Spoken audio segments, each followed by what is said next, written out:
ఇవాళ BJP BRS బంధం రేపు మున్సిపల్ ఎన్నికలలో కూడా ఉంటుంది. ప్రత్యక్షంగా పరోక్షంగా కరీంనగర్ మున్సిపల్ కార్పొరేషన్లో బీఆర్ఎస్ బీజేపీ ఒకరికొకరు సహకరించుకొని కాంగ్రెస్ పార్టీని దెబ్బతీయాలని గూడుపుటాన్ని చేస్తున్న మాట వాస్తవం కాదా?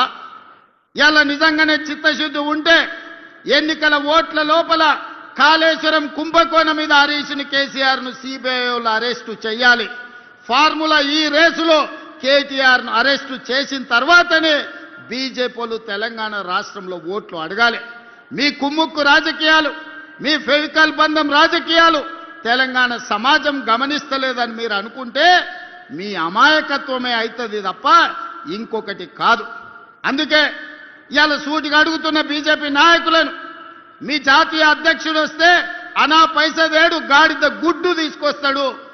ఈ రోజు అవినీతికి పాల్పడ్డ బీఆర్ఎస్ వాళ్ళని మీరు కాపాడుకుంటూ మీరు ప్రొటెక్షన్ మనీ తీసుకుంటున్నారు వాళ్ళ దగ్గర.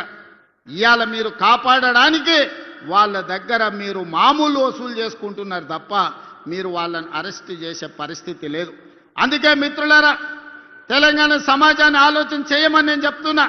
ఇవాళ బీజేపీ బీఆర్ఎస్ వాళ్ళు చీకటి ఒప్పందంలో భాగంగా కాంగ్రెస్ పార్టీని దెబ్బతీయాలి.